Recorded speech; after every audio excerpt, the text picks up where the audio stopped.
tips do you have for parents who want to create strong relationships with their children? This is something that hits close to home for me. I actually work with a lot of families doing family therapy or coaching for families, and also working with adolescents, with children, and then working with their family in a group setting. A lot of it dealing with anxiety, bullying, and sometimes drug addiction. So this is really important. And I'm going to give you right now one sentence, one concept that if you embrace this, will drastically improve your results with your kids. So here we go. If you got a pen, pencil, iPad, notepad, whatever it is, grab it and write this down. It's very simple, but it is the key to changing your relationships with your children or building the right ones. Here we go. Don't get caught up in the process. Get caught up in the results. I'm going to say it one more time. Don't get caught up in the process. Get caught up in the results. Here's what I mean by that. What most parents do, and it's because we love, unfortunately, when we love someone, you want to do everything for them. A lot of times we end up handicapping them or hurting them. So what we do is we have a child that does something wrong and we want to baby them, or we want to protect them. We want to, when they fall, we want to run and catch them. We want to put the Band-Aid on and fix the boo-boo, right? But as we grow as an adult, we have to make our own, not mistakes, our own choices and decisions so we can learn how to improve our decision making, so we become stronger and we start to recognize where our strengths and weaknesses lie.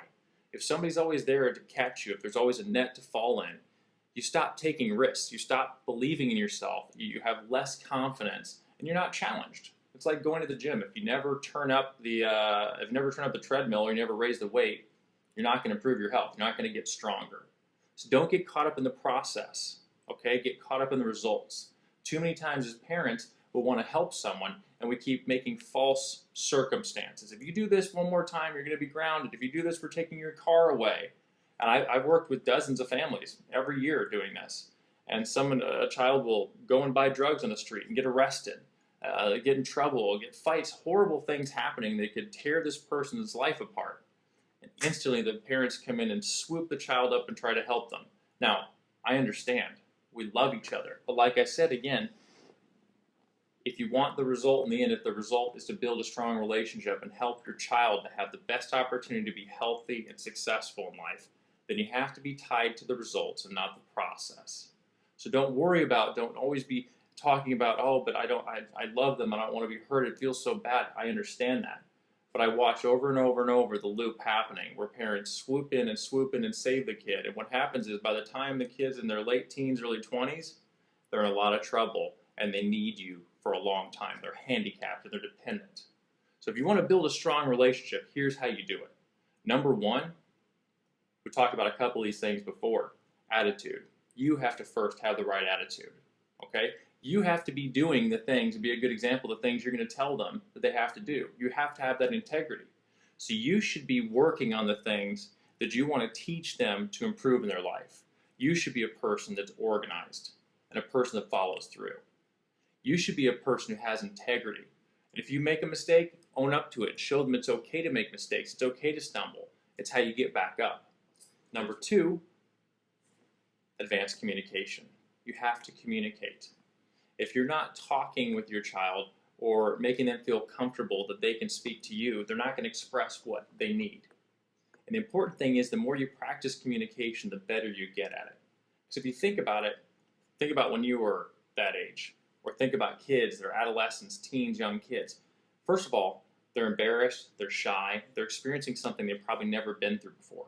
So they don't know how to articulate it. A lot of times they don't even know how to express what they're feeling or what's going on. So they need to be made to feel especially comfortable to be able to come to you with something. You have to work with them on understanding how to communicate and get them to open up.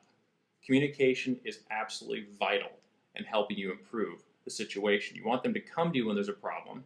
You want them to know that when there's something that they can turn to you and express it, and you'll be able to guide them without always just coming in and fixing it.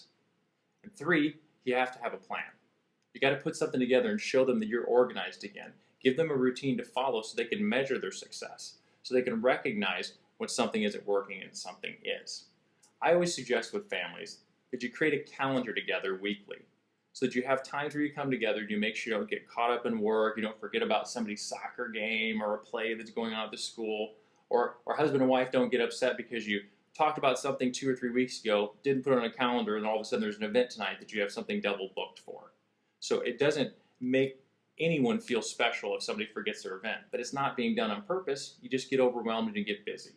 So the behaviors you use in your relationship, in your health, and the way you handle your career, the way you solve problems, they're all going to be passed down to your children. So the more you improve your situation or recognize the things you want to strengthen, the better it will translate to them.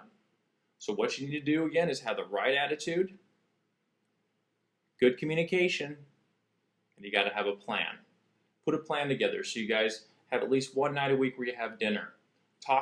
Get together on Sunday and talk about when the events are for the week. Who's got a game, who's got an event, who's got something at school coming up, where are we going to? So you make sure and have fun things to look forward to, and you also never miss something that's important to someone else.